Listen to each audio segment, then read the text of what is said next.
Hi, everybody. It's Bruce here with Traveling with Bruce. I've got some updates for you today. 5 different stories to cover. Today's date, May the 4th, 2020. And we have news on Norwegian, Carnival Royal, and other things. Never-ending new normals coming up. Thank you for subscribing to my channel, Traveling with Bruce. Thank you for those of you who are giving my videos thumbs ups. I really appreciate those. Also, love your comments on my videos. Those of you who give me updates and send me news articles you think I should be aware of, I appreciate that. Also, those of you who have joined my Facebook group page, Traveling with Bruce, spelled with 2 L's, welcome aboard. Man, have we got a crowd of active Facebookers joining us there. Lots of talk and discussion going on. Thanks for joining. Also, Instagram. We are over 800 followers on Instagram. I think we're going to hit 1,000 this month. It's unbelievable, the Instagram following. It's growing phenomenally. We have fun there. Jennifer runs that site. All right, let's get into today's stories. I have 5 different things to talk to you about, and I'm trying to figure out which one is first. Let me talk about Carnival first. How do you make an announcement that is actually bad news, but put a spin on it and try to make it good news? It's kind of like you had your right leg amputated last year from cancer, and you're hobbling around on a crutch, and then your doctor comes to you and says, "I got great news for you. I've got you a motorized scooter and wheelchair, so that you're going to have full mobility. The bad news is I have to amputate the other leg now." That's the kind of news I'm talking about with Carnival. And what I mean by that is, today Carnival announced that they are going to begin limited sailings on August the 1st out of Miami, Port Canaveral, and Galveston. They want to start sailing with 8 of their ships. I think they have 29, something like that. 8 of their ships starting August 1. But the bad news, and they didn't get to this part until about the 3rd paragraph in their announcement, the bad news is that all sailings are canceled until September. So if you've got a cruise booked with Carnival that's supposed to leave in May or June or July or probably even August, you're about to receive an email from Carnival that your cruises are canceled. This also includes Australia. The Carnival Splendor will not be sailing until probably September in Australia. So this is how you put a positive spin on a realistically negative story. Carnival knows they're not going to be sailing for a long time. I believe personally they're not sailing in August either. I don't think those 8 ships are going anywhere.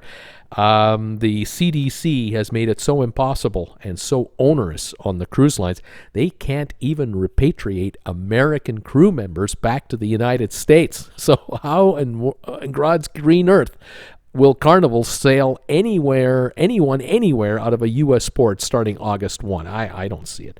I've said it before, and I'll say it again. We may not have cruising out of the United States until 2022, and I hate to be the bearer of such bad news because a lot of you hate it when I say this, but I think that's the deal.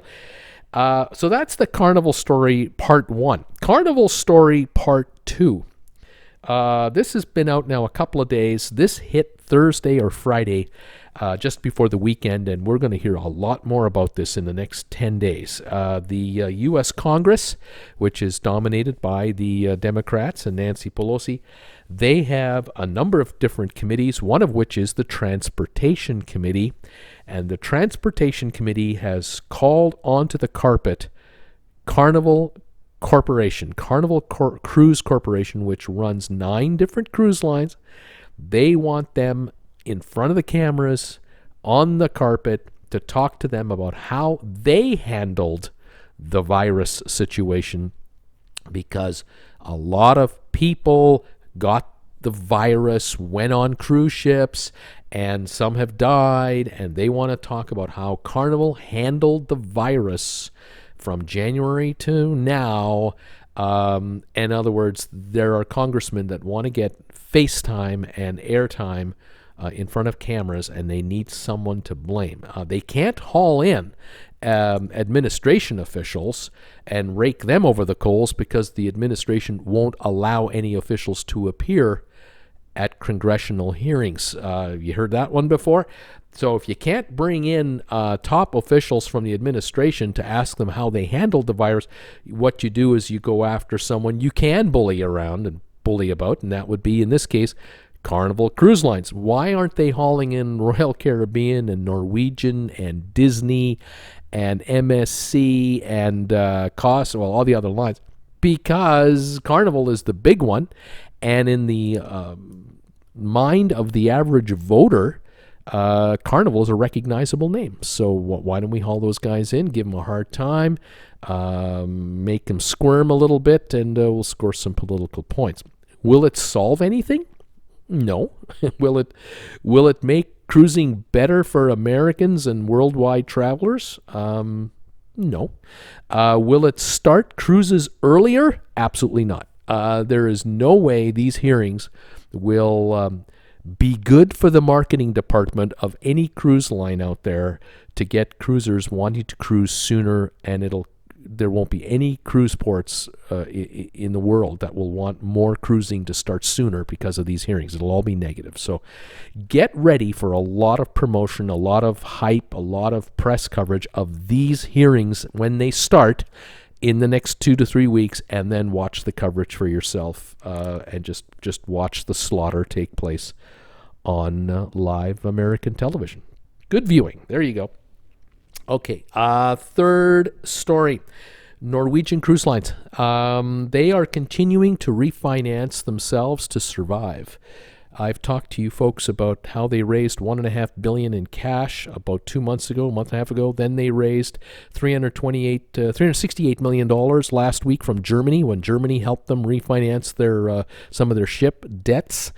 Now they've just raised another $905 million. And when I use the word raised, I might be misleading a bit. They have created liquidity of $905 million by refinancing the Norwegian Epic, the Norwegian Jewel, and the Norwegian Pride of America ships by basically delaying payments on those ships until March 2022. In other words, a 2-year delay in payments are being made by the cruise line to in effect extend the loan program out for another 2 years, and that means they're not going to make payments on those ships for 24 plus months, and you figure out how much money that is. It runs up to $900 million, almost $1 billion more in payments that don't have to be made. Okay, so Norwegian is scrambling, and they will continue to do this kind of work as much as they can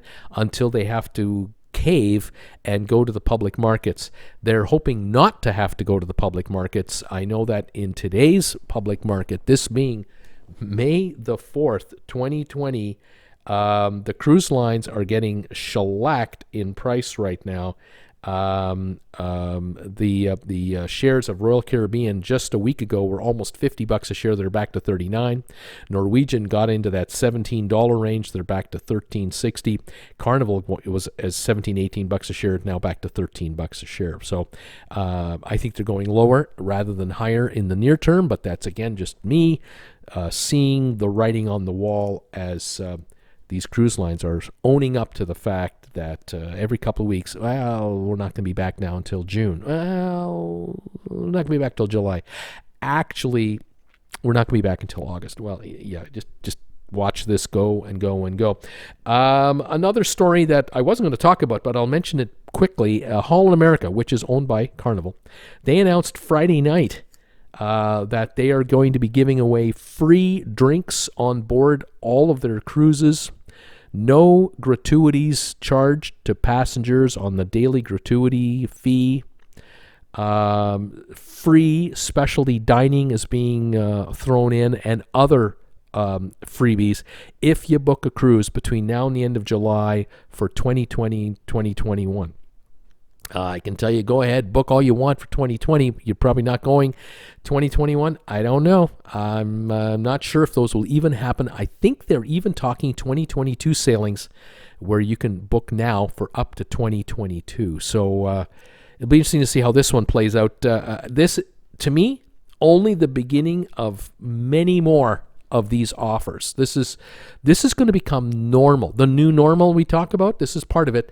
Everything is being thrown at you but the kitchen sink. Please book now. Make a deposit now. You might have to prepay now to lock in these deals because they need to sit on your cash by the time your cruise comes up. And they're going to hope to be able to offer to you, but no guarantees that they can offer you a 2021 cruise. It might be 2022. All right, so that's a quick rundown there of that story. I wasn't even thinking of talking about that one. Royal Caribbean, let's talk about that one. Royal Caribbean is now talking, they've just announced this morning, again, May the 4th is today's date. They've just announced that they're going to use 11 ships to get their crew members home. 60 countries are in play here. They have to get crew to 60 countries. They're not allowed to easily and conveniently bring their ships from 15, 20 miles offshore in the U.S. into ports. For example, they can't come into Miami and Fort Lauderdale and Port Canaveral and fly these people home on flights. Not allowed. They have to do private charters only. And so some of the ships will come in to drop passengers off for private charters as the CDC demands. But a bunch of the ships are literally going to sail halfway around the world to drop off crew. The most interesting story I saw here was how Canadian, American, and European crew members have been gathered up lately in the cluster of ships just around the Bahamas. They have been using their tenders to shuffle their crews, and the Royal Caribbean, Freedom of the Seas, Empress of the Seas, and Majesty of the Seas. Those three ships are going to sail to Southampton, to the United Kingdom, and they're going to take these American, Canadian, and European members to the UK, and then they're going to charter them from there back home. So if you live in Canada, you're 20 miles, 30 miles off the U.S. coast near Miami. You're now on one of these three ships. You're going to Southampton. It's going to take you 5-6 days to cruise to Southampton, and you're going to be flying across the Atlantic back to Canada. And the same thing with Americans. Americans are going to be flying across the Atlantic on charter flights because when they get them to Southampton, they'll have enough crew there to justify the cost of a plane ride and fly them all the way back to the USA to get them home. Unbelievable. What has to be done by cruise lines because of CDC regulations, which are in some cases unrealistic. I mean, these people do not have the virus. They're not ill. They've been tested. They're fine. Still can't get off a ship and catch a plane ride. In the United States, if you're in Pittsburgh, got a bit of a cough, don't worry about it. Put on a face mask, grab a Southwest flight, and fly to Cincinnati. No big deal. Take an American Airlines flight. You can fly to LA. You can fly to Seattle. If they're offering service domestically, all you need is a face mask, and you're good to go. Whereas tested crews from cruise ships are not allowed to fly on any domestic airline carrier in the United States. It is just stupid. Okay, one more story for you, and this has to do with the U.S. airlines. This has to do with traveling. This has to do with cruising. Steve Mnuchin, the Treasury Secretary, was interviewed the other day talking about the future of travel in the United States, and he made a one-liner that is now being picked up by the wires. The story goes that he wanted to say that the administration feels that Americans should think about traveling in the United States this year. See America first is sort of the thinking here. Visit various states, visit relatives, go to state parks, what have you. How? I don't know, but that's the thinking. America first. But what he kind of said was he doesn't expect that there will be any international travel in and out of the United States until 2021. And so, folks, if you're thinking of going on a holiday to Paris this summer, or to Italy, or France, UK, Belgium, Amsterdam, anywhere, forget about it. There will be no international flights allowed for private citizens in and out of the United States for all of 2020 into 2021. That is actually the story. And so cruise lines, they're not going to be able to attract enough passengers by only getting Americans to get in their cars and drive to cruise ports to fill the ships. It's just not realistically gonna happen. You might have a ship, maybe one ship out of Miami every week that you can attract 1,500 to 2,000 people to take a 7-day cruise. But that's assuming, of course, that the ship can cruise where it wants to go, visit the ports it wants to visit, and return back to the U.S. and not have a single passenger or crew member test positive for the virus. There's no rules and regulations on how this is going to happen. The CDC isn't allowing this to happen, period.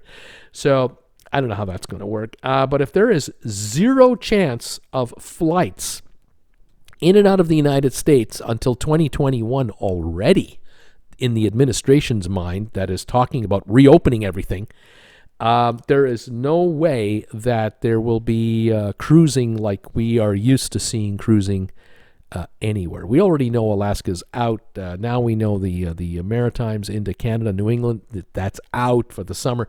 That's all gone for 2020. So 2021, hey, if international passengers are allowed to fly into the United States in January, February, March of next year, cruise lines could theoretically start offering cruises for next year to the Caribbean. The problem, of course, is the CDC has to play along with this fantasy, as do international cruise ports, and all the cruise ports involved have to be on the same page with the CDC, and this is where I see the big disconnect. Until there is a virus, a vaccine for the virus, until there's a vaccine for the virus, I do not see flights being back to normal internationally. I don't see international travel being allowed on cruise ships. I don't see any kind of normalcy anywhere. And by the time a vaccine is created, which could be into late 2021 or into 2022, because most medical experts agree a vaccine usually takes 1 to 3 years to create, maybe 2 to 4 years. Until we have that, we're not going anywhere back to a normal. And when we get there, as I was saying, when a vaccine is finally delivered, it now must be administered, and it has to be accepted by almost everyone in the population. How many anti-vaxxers are out there who won't do it? And that means, how can you lessen the risk?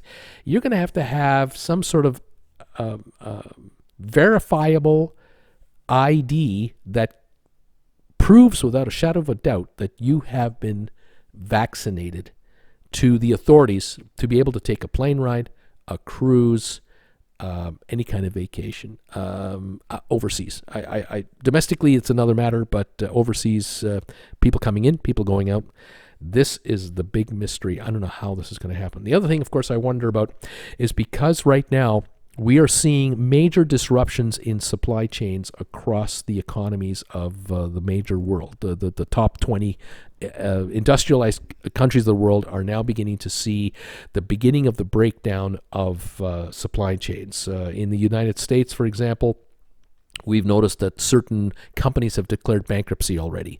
More will, in the next few weeks and months, declare bankruptcy, especially retailers. National retailers are likely to be subject to this. We're noticing supplies in the food chain, the beginning of disruption of the food chain. Meatpacking plants for beef, pork, and poultry are beginning to get affected here and there. anticipate in the not too distant future, you're going to go to your local Costco where there used to be a 1 hour lineup to get in. There'll be a 5-minute lineup to get in. Then there won't be a lineup to get in. Because when you get in there, you're going to find that half the products that they usually have aren't going to be there. You're going to go to your favorite specialty grocery store that is famous for 2,000 different brands and items. And you're going to notice a third of them are not there, missing, because imports into the U.S. are going to become disrupted. There is going to be a major disruption, which means more layoffs. And these are business layoffs. These aren't virus layoffs. These are no business. That's why we have to lay you off layoffs. You can come to work. We'd love to have you, but we can't bring you in because we have nothing for you to do now. That is the second wave that I anticipate as the new normal, which of course means discretionary spending for Americans to go to Disneyland, Universal, to take an all-inclusive vacation, to go visit mom and dad at Christmas time, to take a nice trip during maybe Thanksgiving, or to take a cruise, or to go visit Europe for mom and dad to send a graduate student to Europe for a month to travel.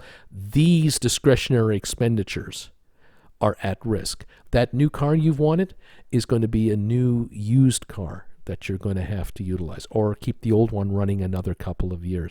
Discretionary spending across the board is at risk, and governments can't reverse it because governments cannot convince people to spend money if they don't have money to spend, or they don't believe they will have money to spend a month from now or 3 months from now.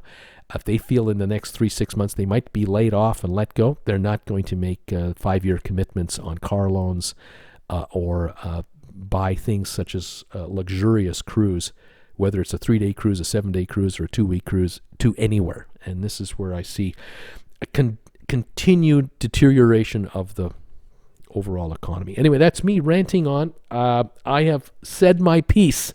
I have talked about airlines in trouble, Norwegian arranging another $905 million in liquidity by refinancing ships. I've talked about Royal Caribbean using 11 ships to get crew home from 60 different countries. Doesn't sound like that cruise line is opening up anytime soon. Carnival cancels all cruises now till August, even into September, and yet they're hyping that there might be 8 ships sailing out of Galveston, Miami, and Port Canaveral. Those could be 3 to 5 day long cruises to perhaps nowhere and back. I don't even know how that's going to happen. I don't know how people are going to get in and out of these ports to even do this. And then there's Congress waiting in the wings, ready to call Carnival Corporation to the carpet to give them nothing but heck and try to improve their ratings among viewers. It's all unfortunate news. I wish I had happy news to tell you folks. I don't see baseball coming back. I don't see the NBA. I don't see the NHL. And I do not see NFL football this year at all. And there's another downer. Folks, we're going to be watching movies from the 50s, 60s, 70s, and 80s, and we're going to be watching sporting events from yesteryear on replay for entertainment. I just don't know how it's going to turn around. We'll stay on top of it. I'll try to find good news for you. In the meantime, please stay warm, stay safe, stay healthy. Thank you for joining me today, and thanks for your support of my channel. Talk to you later, everybody. Bye for now.